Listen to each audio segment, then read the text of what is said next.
ತಮಿಳುನಾಡು ರಾಜಕೀಯದಲ್ಲಿ ಕ್ಷಿಪ್ರ ಕ್ರಾಂತಿ ಉಂಟಾಗ್ತಾ ಇದೆ. ವಿಧಾನಸಭಾ ಚುನಾವಣೆ ಹತ್ತಿರ ಬರ್ತಾ ಇದ್ದಂತೆ ಒಂದಲ್ಲ ಒಂದು ರೀತಿಯಾದಂತಹ ಬೆಳವಣಿಗೆಗಳು ಕಾಣಿಸ್ತಾ ಇದೆ. ತಮಿಳುನಾಡು ರಾಜಕೀಯದಲ್ಲಿ ಒಂದು ಕ್ಷಿಪ್ರ ಕ್ರಾಂತಿ ಉಂಟಾಗ್ತಾ ಇದೆ. ತಮಿಳುನಾಡು ರಾಜಕೀಯದಲ್ಲಿ ಏನು ವಿಧಾನಸಭಾ ಚುನಾವಣೆ ಹತ್ತಿರ ಬರ್ತಾ ಇದೆ, ಕೆಲ ಪಕ್ಷಗಳು ತನ್ನದೇ ಆದಂತಹ ರೀತಿಯ ತಯಾರಿಯನ್ನು ಕೂಡ ಮಾಡಿಕೊಳ್ತಾ ಇದ್ದಾರೆ. 3 ಬಾರಿ ಸಿಎಂ ಆಗಿದ್ದಂತಹ ಪನ್ನೀರ್ ಸೆಲ್ವಂ ಏನಿದ್ದಾರೆ ಅವರು ಡಿಎಂಕೆ ಪಕ್ಷಕ್ಕೆ ಹೋಗಿದ್ದಾರೆ. ಎಐಡಿಎಂಕೆ ಉಚ್ಚಾಟಿತ ನಾಯಕ ಪನ್ನೀರ್ ಸೆಲ್ವಂ ದಿವಂಗತ ಜಯಲಲಿತಾ ಅವರ ಮೆಚ್ಚಿನ ಶಿಷ್ಯರಾಗಿದ್ದರು ಇವರು. ಪನ್ನೀರ್ ಸೆಲ್ವಂ ಅವರು ಡಿಎಂಕೆ ಅಧ್ಯಕ್ಷ ಎಂಕೆ ಸ್ಟಾಲಿನ್ ಸಮ್ಮುಖದಲ್ಲಿ ಪಕ್ಷಕ್ಕೆ ಸೇರ್ಪಡೆಯಾಗಿದ್ದಾರೆ. ಪಳನಿಸ್ವಾಮಿ ಸರ್ವಾಧಿಕಾರಿ ದುರಹಂಕಾರಿ ಅಂತ ಹೇಳಿ ವಾಗ್ದಾಳಿಯನ್ನು ಕೂಡ ನಡೆಸಿದ್ರು. ದ್ರಾವಿಡರ ನೀತಿ, ದ್ರಾವಿಡರ ಚಳುವಳಿ ಉಳಿಸುವಂತಹ ನಿಟ್ಟಿನಲ್ಲಿ ಕೆಲಸ ಆಗಬೇಕಾಗಿದೆ. ಸ್ಟಾಲಿನ್ ನಾಯಕತ್ವವನ್ನು ಒಪ್ಪಿ ಡಿಎಂಕೆ ಪಕ್ಷಕ್ಕೆ ಸೇರ್ಪಡೆಯಾಗಿದ್ದಾರೆ. ತಮಿಳುನಾಡು ರಾಜಕೀಯದಲ್ಲಿ ಈ ರೀತಿಯಾದಂತಹ ಬೆಳವಣಿಗೆ. ಡಿಎಂಕೆ ಪಕ್ಷವನ್ನು ಸೇರಿದ್ದಾರೆ ಮಾಜಿ ಸಿಎಂ ಪನ್ನೀರ್ ಸೆಲ್ವಂ ಅವರು.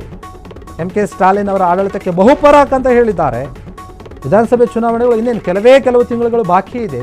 ಹೀಗಿರುವಾಗ ಈ ರೀತಿಯಾದಂತಹ ಬೆಳವಣಿಗೆ ದೊಡ್ಡ ಬೆಳವಣಿಗೆ ಆಗಿದೆ. ಡಿಎಂಕೆ ಪಕ್ಷಕ್ಕೆ ಹೊಸ ಬಲ ಬಂದಂತೆ ಆಗ್ತಾ ಇದೆ. ಈ ರೀತಿಯಾಗಿ ಅವರು ಸೇರ್ಪಡೆ ಆಗಿರೋದ್ರಿಂದ ತಮಿಳುನಾಡಿನಲ್ಲಿ 3 ಬಾರಿ ಸಿಎಂ ಆಗಿದ್ದಂತಹ ಪನ್ನೀರ್ ಸೆಲ್ವಂ ಏನಿದ್ದಾರೆ ಅವರು ಆಡಳಿತ ಪಕ್ಷವಾದಂತಹ ಡಿಎಂಕೆಯನ್ನು ಸೇರುವ ಮೂಲಕ ಎನ್ಡಿಎ ಮೈತ್ರಿ ಪಡೆಗೆ ಒಂದು ಶಾಕ್ ಕೂಡ ನೀಡಿದ್ದಾರೆ. ತಮಿಳುನಾಡು ರಾಜಕೀಯದಲ್ಲಿ ಭಾರಿ ಸಂಚಲನ ಮೂಡಿಸ್ತಾ ಇದೆ ಈ ಒಂದು ವಿಚಾರ. ಇದ್ದಕ್ಕಿದ್ದಂತೆ ಈ ನಿರ್ಧಾರ ಯಾಕೆ ಹಾಗಾದ್ರೆ ನೋಡಿ, ಎಐಎಡಿಎಂಕೆ ಪಕ್ಷಕ್ಕೆ ಭಾರಿ ಹಿನ್ನಡೆ ಕೂಡ ಆಗಿತ್ತು. ಪ್ರಭಾವಿ ಲೀಡರ್ ಡಿಎಂಕೆ ಪಕ್ಷಕ್ಕೆ ಸೇರ್ಪಡೆ ಹಾಕಿದ್ದಾರೆ. ಪನ್ನೀರ್ ಸೆಲ್ವಂ ಪಕ್ಷಕ್ಕೆ ಸೇರುವ ಜೊತೆಗೆ ಎಂಕೆ ಸ್ಟಾಲಿನ್ ಆಡಳಿತವನ್ನು ಕೂಡ ಮುಕ್ತ ಕಂಠದಿಂದ ಹೊಗಳುತ್ತಾ ಇದ್ದಾರೆ. ತಮಿಳುನಾಡು ವಿಧಾನಸಭೆ ಚುನಾವಣೆ ಕೆಲವು ತಿಂಗಳುಗಳು ಬಾಕಿ ಇದೆ. ಹೀಗಾಗಿ ಈ ರೀತಿಯಾದಂತಹ ಬೇರೆ ರೀತಿಯಾದ ಬೆಳವಣಿಗೆಗಳು ನೋಡೋಕೆ ನಮಗೆ ಸಿಗ್ತಾ ಇದೆ. ಈ ಬೆಳವಣಿಗೆ ಭಾರಿ ಚರ್ಚೆಗೂ ಕೂಡ ಕಾರಣವಾಗ್ತಾ ಇದೆ. ರಾಜಕೀಯದಲ್ಲಿ ಮಹತ್ವವಾದಂತಹ ಬೆಳವಣಿಗೆ ಆಗಿತ್ತು. ತಮಿಳುನಾಡಿನಲ್ಲಿ 3 ಬಾರಿ ಸಿಎಂ ಆಗಿದ್ರಲ್ಲ, ಅದು ಇವರು ಯಾಕೆ ಹೋದರು ಅಂತ.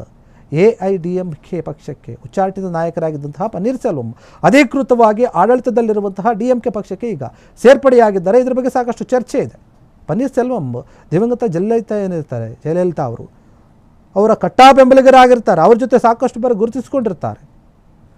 ಇನ್ನು ಈ ಪಕ್ಷ ಸೇರೋದ್ರೊಂದಿಗೆ 2021ರಲ್ಲಿ ಬೋಧಿನಾಯಕನೂರು ಏನಿದ್ದಾರೆ ಥೆಣಿಯಿಂದ ಗೆದ್ದಂತಹ ಕ್ಷೇತ್ರದಿಂದಲೇ ಮತ್ತೆ ಟಿಕೆಟ್ ಸಿಗುವಂತಹ ಸಾಧ್ಯತೆ ಕೂಡ ಇದೆ. ಯಾವ ಹಿಂದೆ ಒಂದು ಕ್ಷೇತ್ರ ಇತ್ತಲ್ಲ, ಆ ಕ್ಷೇತ್ರದಿಂದಾನೆ ಬೋಧಿನಾಯಕನೂರು ತೇಣಿಯಿಂದ ಇದೇ ಒಂದು ಕ್ಷೇತ್ರದಿಂದ ಸ್ಪರ್ಧೆ ಮಾಡುವಂತಹ ಒಂದು ಇಂಗಿತವನ್ನು ಕೂಡ ಸೂಚನೆ ಮಾಡಿದ್ದಾರೆ. ಹೀಗಾಗಿ ಇವರು ಏನು ಪಕ್ಷಕ್ಕೆ ಅಧಿಕೃತವಾಗಿ ಸೇರಿಕೊಂಡ್ರಲ್ಲ, ಅದೇ ವಿಚಾರವಾಗಿ ಚರ್ಚೆ ಆಗ್ತಾ ಇದೆ. ಯಾಕಿರಬಹುದು, ಏನು ಪ್ಲಾನ್ ಇರಬಹುದು ಅಂತ.